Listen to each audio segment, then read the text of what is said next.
All right, let's dive in. Today, we're exploring British imperial expansion in the 19th century. Focusing on two key regions, right? You got it. India and South Africa. Interesting.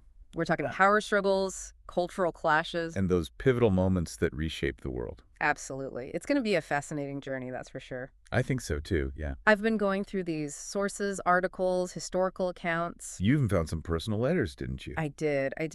And what really strikes me is the scale of change during this time. Yeah, it's incredible. We're going to see how the Indian Mutiny of 1857 Ah, yes, the mutiny. completely transformed the relationship between Britain and India. Leading to, of course, the establishment of the British Raj. Exactly. We'll also delve into the complexities of the Raj itself. Right, looking at both the advancements Like the incredible railroad networks they built. and also the darker side, of course. Yeah, can't shy away from that. How British economic policies often hindered local industries A system that ultimately benefited Britain. at the expense of India's own growth. Precisely. Then we'll shift our focus to South Africa. Where diamonds and gold weren't just glittering treasures. Oh no, they were much more than that. They were catalysts for conflict. And we can't forget about Cecil Rhodes, Ah, yes, a Rhodes. figure whose ambition, well, it knew no bounds. And whose influence stretched across both of these regions. It's fascinating how one man, One man could play such a pivotal role. in shaping the destiny of nations, Yeah, Rhodes' story is incredible, really. his dream of a British empire spanning from the Cape to Cairo, That's the one. had a profound impact, It really did, fueling tensions with the Boers. and laying the groundwork for future conflict. That would redefine the region. Okay, so let's start with the 1857 Indian Mutiny.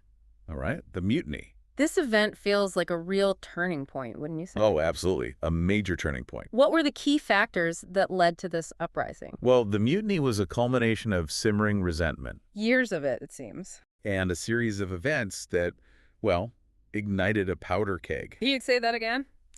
The sepoys, the Indian soldiers serving in the British East India Company's army. Right, the sepoys. They had a long list of grievances, It was quite a list, from what I've read, ranging from low pay to limited opportunities for advancement. and a growing sense that their religious beliefs were being disregarded. I was reading about the introduction of the new Enfield rifle cartridges. Ah, yes, the cartridges. It seems like that was a particularly volatile issue. Extremely volatile, for sure. What was so controversial about these cartridges? Well, you see, these cartridges were greased with animal fat, Okay, and rumors spread that this fat was a mix of pork and beef. a mix of pork and beef. Yes, and for the sepoys, who were predominantly Hindu and Muslim, Right, handling these cartridges was a direct violation of their religious beliefs. I see. So for Hindus, cows are sacred. Exactly. And Muslims are forbidden from consuming pork. So the British had introduced a practice that Well, it struck at the very core of their religious identities. it's almost unbelievable that something seemingly so small Yeah, the cartridges themselves. could trigger such widespread rebellion. Oh, but it did. It certainly did. Was it really just the cartridges? Or were there deeper issues? The cartridges were a spark, A spark that lit the fire, so to speak. but the underlying fuel was years of resentment. And policies that many Indians saw as oppressive. I think that's a good way to put it. The annexation policies of Lord Dalhousie, Lord Dalhousie, yes. the Governor-General of India at the time, Right. they played a significant role, wouldn't you say? They did. He pursued an aggressive expansionist policy, Using various pretexts to annex territory. which often meant stripping local rulers of their land and power. Like the annexation of Awadh in 1856. Exactly. That's a prime example. Dalhousie claimed that the ruler of Awadh was incompetent, Mismanaging the state, he said. but many saw it as a blatant power grab, Oh, absolutely they did. the annexation of Awadh, A region with such rich cultural heritage and a strong sense of independence, further alienated many Indians. adding fuel to the fire. Exactly. More fuel to the fire. So you have this mix of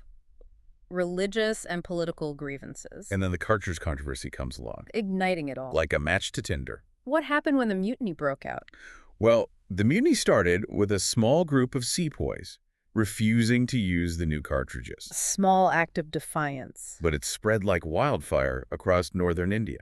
It spread that quickly. Oh, it did. It really did. And it wasn't just a military uprising. No, not at all. It was a popular rebellion against British rule. People from all walks of life joined the fight. Peasants, artisans, religious leaders, all united by a shared sense of anger and injustice. anger and injustice, and a desire for change. That's right. And the British response, was it swift and decisive? The initial British response was a bit slow. Slow. Yeah, and somewhat disorganized. I guess they weren't expecting this. Not on this scale, no. But as the mutiny gained momentum, They unleashed a wave of brutal reprisals. it was a brutal conflict from what I've read. Oh, it was, on both sides. British forces carried out mass executions Burned entire villages to the ground. and imposed martial law in many areas. They did. The violence left deep scars, that's for sure. Deep scars on the relationship between Britain and India. I came across an account of the Cawnpore massacre, That Cawnpore massacre, yes, a terrible tragedy. where hundreds of British women and children were killed by mutineers. It deeply shocked the British public. And influenced their perception of Indians, wouldn't you say? Oh, it did, without a doubt. It fueled a sense of fear and outrage. It strengthened racist attitudes, too. And contributed to the rise of social Darwinism, That belief that Europeans were inherently superior to other races. justified in dominating them. Sadly, yes.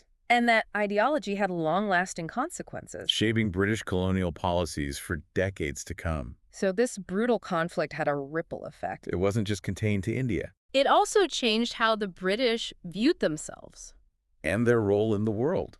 It's amazing how a single event can shift perspectives so dramatically. It really is. It's fascinating, isn't it? This shift in perspective had implications for how Britain would govern India. Moving forward, yes. The East India Company Which had been ruling India for over a century. was seen as having lost control.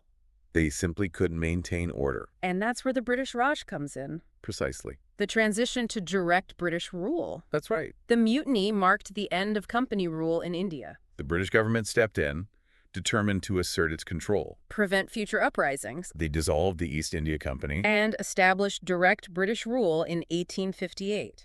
ushering in the era of the British Raj. From what I've gathered, the Raj was a period of immense change for India, Oh, absolutely. Immense change. with the British introducing new systems of administration. Infrastructure development, social reforms. But as we mentioned earlier, it's also a story of exploitation. Yeah, and missed opportunities. A complex legacy, to say the least. That's a good way to put it. On the one hand, the British oversaw some significant advancements. Like the construction of an extensive railroad network. The railroads were a remarkable feat of engineering. They were, connecting distant regions, Thousands of miles of tracks. crisscrossing the subcontinent. It's mind-boggling, really. But it's important to consider who benefited most from these railroads. That's a good point. While they did facilitate transportation within India, They did make things easier, that's for sure. their primary purpose was to serve British economic interests. Ah, I see. They made it easier to transport raw materials from India to Britain. Raw materials like cotton, tea, and opium. Yes, fueling British industries and profits. So the railroads, while impressive, Were primarily tools of economic extraction. rather than engines of development for India. Sadly, yes. And this pattern of prioritizing British interests over Indian needs. We see it in other areas as well. Yeah. For instance, the British flooded the Indian market with cheap manufactured goods, Goods from Britain, of course. undercutting local producers, hindering the growth of indigenous industries. It's like they were deliberately trying to suppress India's economic potential. Whether it was deliberate or not, the impact was the same. India, once renowned for its craftsmanship, And thriving textile industry. saw its traditional industries decline under British rule. It's a tragic irony, isn't it? It really is. A land known for its riches becoming impoverished Under the rule of an empire that prided itself on progress. and civilization. The disparity is even more apparent when we look at education during the Raj. That's right. There's a significant gap in educational opportunities. Between British citizens and the Indian population. The contrast is striking. While Britain was expanding education at home, Literacy rates in India remained abysmally low. it's quite shocking, actually. In 1870, about 25% of the British population was illiterate. But in 1872, a staggering 96.75% of Indians couldn't read or write. That's a huge difference. A vast difference.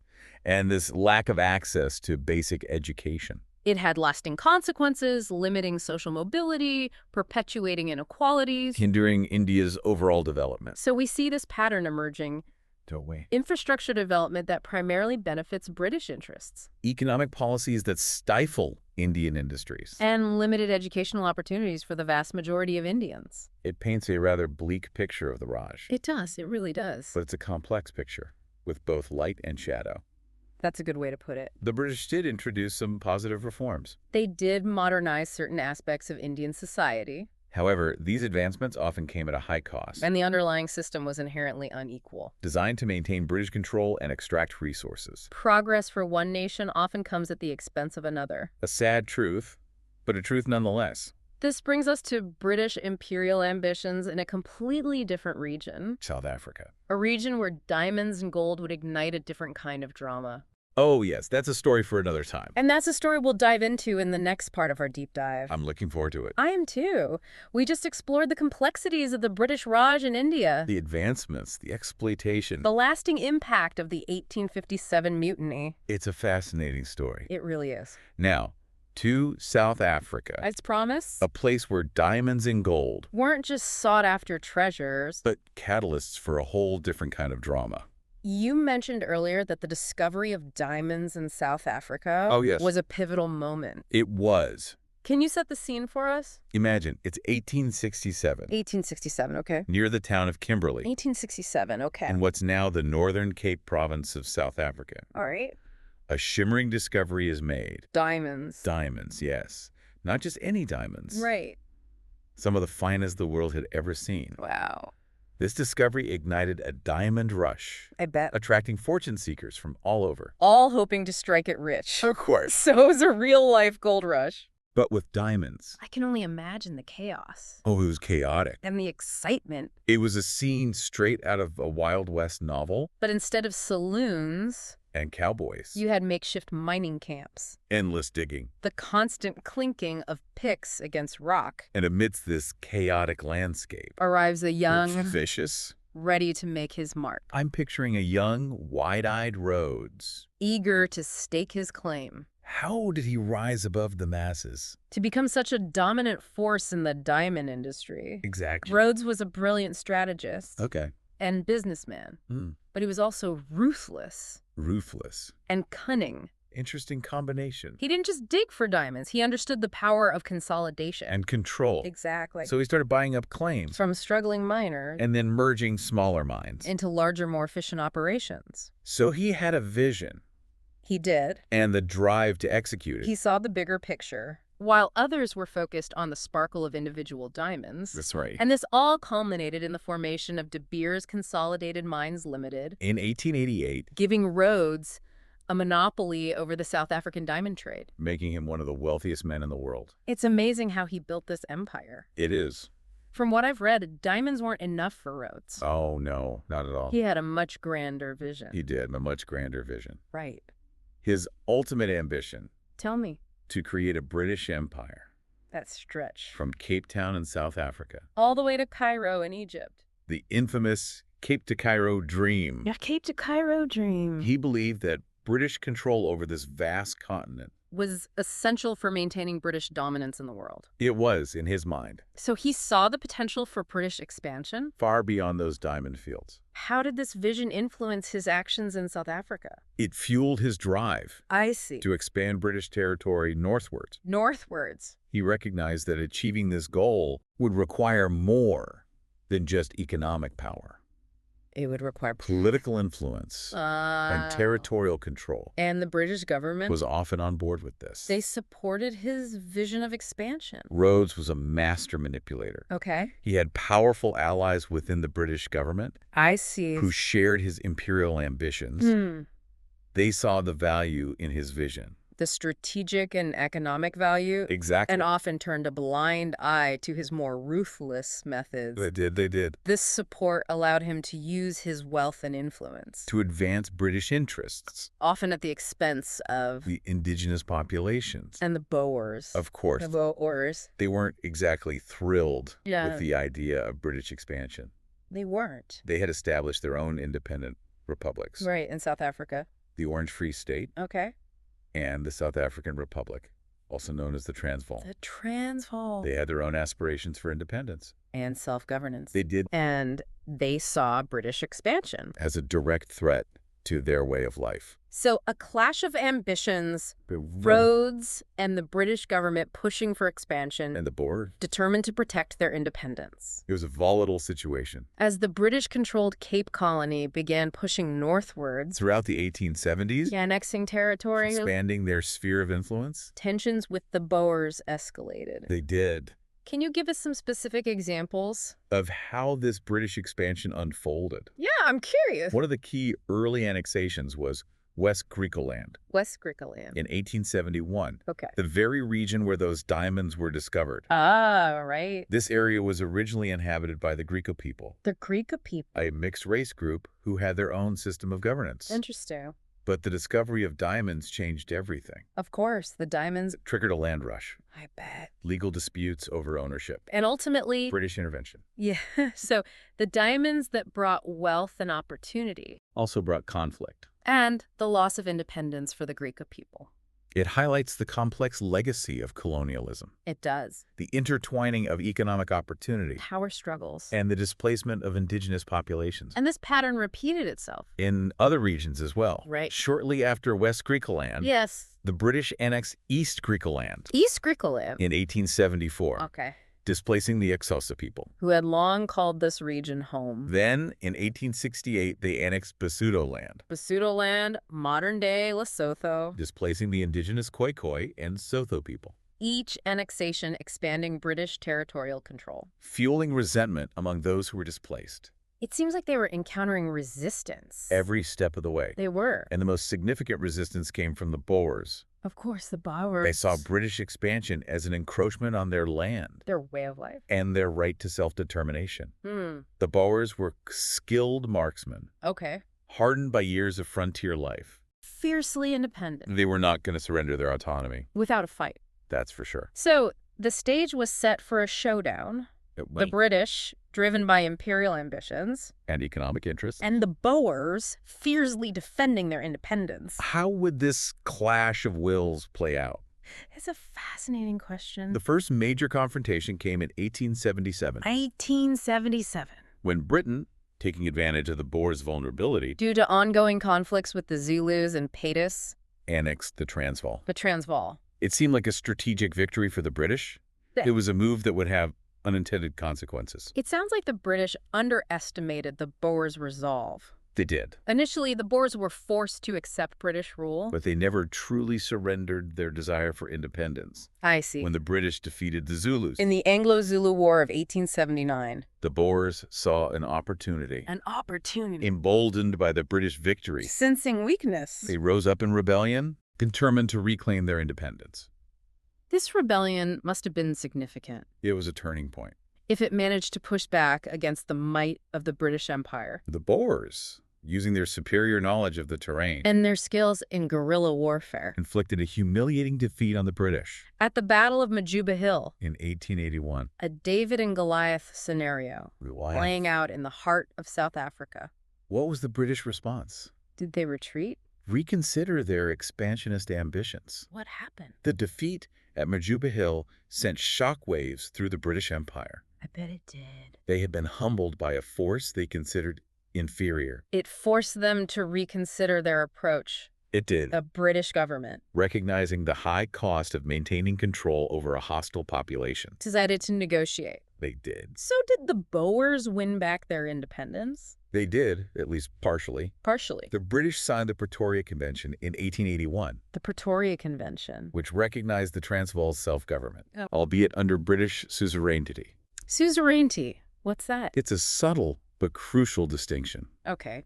The Boers regained control over their internal affairs, All right. but Britain retained control over their external relations, Such as? the right to veto treaties, I see. and control over foreign policy. So the Transvaal was independent in name. But still under the shadow of British influence. It wasn't a complete victory for the Boers. No, it wasn't. They regained self-governance. But not complete sovereignty. This must have been a point of contention. It was. A lingering source of tension. The terms of the Pretoria Convention were vague Vague. and open to interpretation Leading to ongoing disputes. and mistrust. And where does Cecil Rhodes fit into all of this? Was he content with this compromise?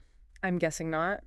Rhodes, with his unwavering ambition, His Cape to Cairo vision. saw the Transvaal's independence as a setback, Of course. a temporary obstacle in his grand scheme. I see. He was determined to find a way, To bring the Transvaal under British control. with its strategic location. And vast resources. Exactly. So even though the Boers had won a hard-fought victory, The struggle for control over South Africa was far from over. it seems like the stage was set for another round of conflict. A clash of ambitions that would determine the fate of the region. And this clash was further fueled by a It discovery. would reignite British interest in the Transvaal. A discovery that would change the course of South African history. Gold. Now gold enters the picture. It does. I have a feeling this isn't going to simplify things. You're right. The discovery of gold on the Witwatersrand in 1886 Added a whole new dimension. to the struggle for control. This wasn't just another diamond rush. This A discovery of unimaginable wealth, a golden vein, stretching for miles, promising unimaginable riches. transforming the Transvaal into a magnet for fortune seekers, So now we have diamonds, Andy gold. fueling the fire. I'm eager to hear how this discovery impacted the relationship between the British and the Boers. Oh, it had a profound impact. But that sounds like a story for the next part of our deep dive. Last time, we talked about how the discovery of gold on the Witwatersrand, Oh, yeah. it really reshaped the political landscape in South Africa, It did. reigniting those tensions between the British and the Boers. It really set the stage. This is where things get really interesting. Oh, this is where it gets dramatic. The gold rush, it really transformed the Transvaal, It did. It brought in so many newcomers, most of them British. all eager to strike it rich. These Uitlanders, as they were called, Voigtlanders. they outnumbered the Boers in some areas. Really? It was a huge demographic shift. And I can imagine the Boers weren't thrilled. No, not really. They were already wary of British influence. And then, to have all these newcomers, It was seen as a threat.